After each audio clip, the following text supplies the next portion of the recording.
اینقدر نکن. عادته. تو باید عادتاتو ترک کنی.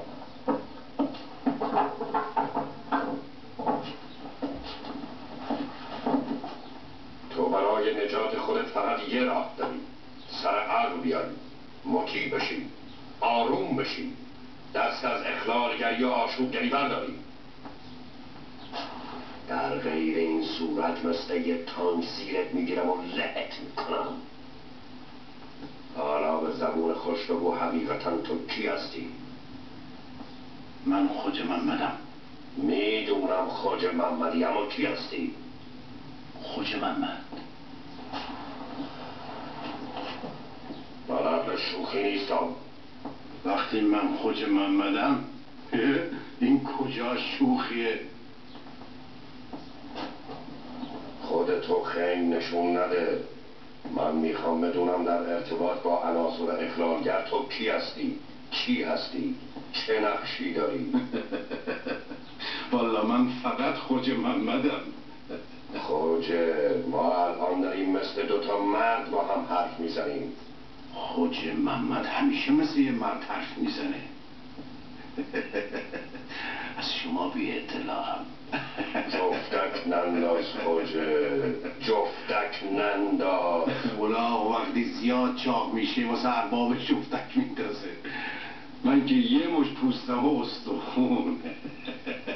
تو آدم ناراحتی به نظر میرسی. اگه کلاغ سیاه کبوتر به نظر میرسه، خوجه محمدم ناراحت میرسه به نظر. تو در بی‌نظمی های اینجا دخالت داری. گزارش سوء استفاده های رئیس قبلی آقای مینویی رو میگم. تو بودی که به مأمور امنیتی و فرماندار و ملک تاج خانم میدادی. این تهمته.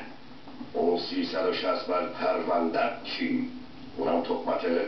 اون خوجه محمد 360 بر پرونده مرده. شما الان دارین با خوجه محمد بیرون پرونده حرف میزنین. خودتو به موش مردگی نزن خوجه محمد. اگه یه موش مرده میتونه صبح تا شون توی سردخونه شیلات دون بکنه و الانم قبرا و سرحال جلوی شما وایستاده باشه، حق با شماست. خوجه محمد یه موش مرده است. من آدمای زبون درازتر، سرکشتر، کله خرتر و وحشیتر از تو رو تو همین منطقه دادم دارشون رو گچ گرفتم و ازشون یه ستون یادگاری ساختم. منو شناختی؟ اونا رو یادته؟ یادته که از یه ایدتون تو دو طرف جاده ستونای گچی ساختم؟ منو یادت میاد؟ اونا رو یادته؟ اونا سرکش بودن، اونا یاقی بودن. نه خوجه محمد که دیگه تو خیال اسب مردشه. نه خوجه محمد که فقط ازش دوتارش مونده. من نمیخوام اون بلاها سر تو بیاد. به من بگو خبرچینت کیه؟ مورچه چیه که کله پاچه چی باشه؟ خوجه محمد کیه که خبرچین داشته باشه؟ راستشو بگو. اگه راستش اینه که دروغ بگم، خبرچین من شمایی.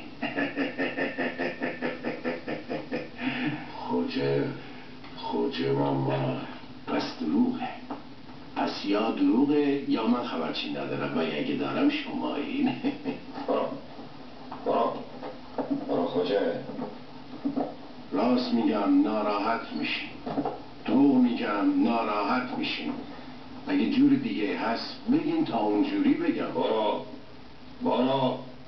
برو خوجه. برو بیرون. برو بیرون.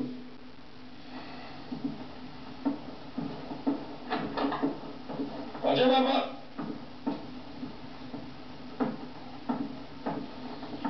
اگه یه بار، فقط یه بار دیگه ازت اون خطایی که من میدونم و تو سر زد، سربریستت میکنم. یه مرخصی.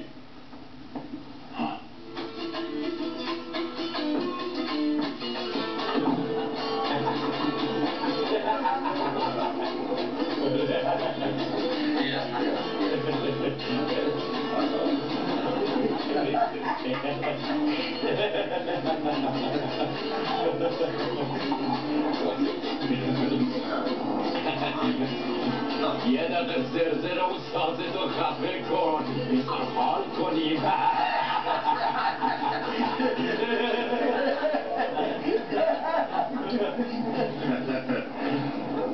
از که تا حالا تو اهل حال شدی؟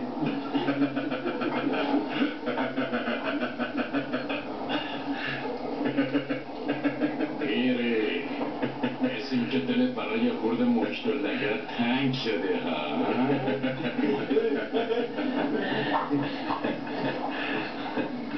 مردی به مشت و لگد نیست، به شرفه که تو نداری.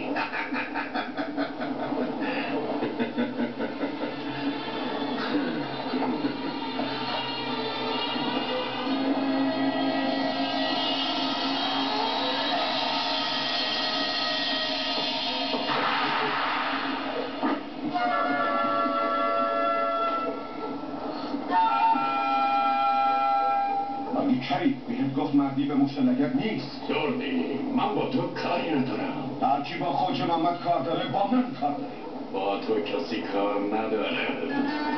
بریم بچه ها.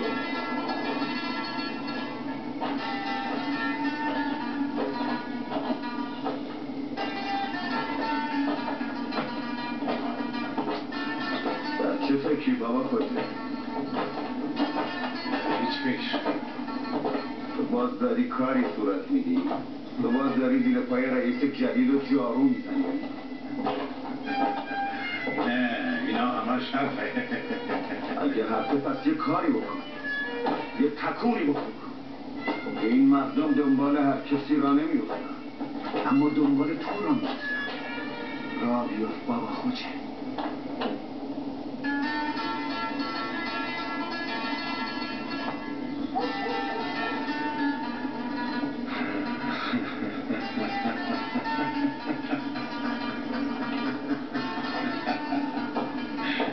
سوارای ما رو دشمن داره دسته دسته قتل عام میکنه، اون وقت تو میخندی بابا خوجه؟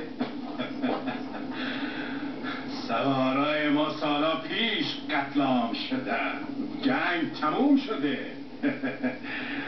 دردی را بیفتریم خونه.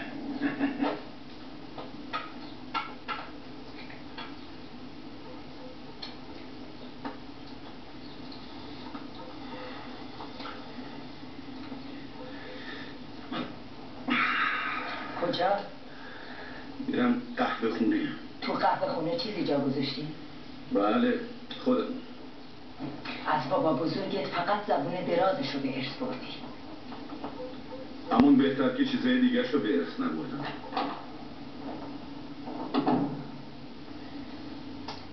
چرا شما دوتا همیشه مثل سگ و گربه میمونیم؟ واسه اینکه به جون هم بیفتیم تا حوصلمون سر نره.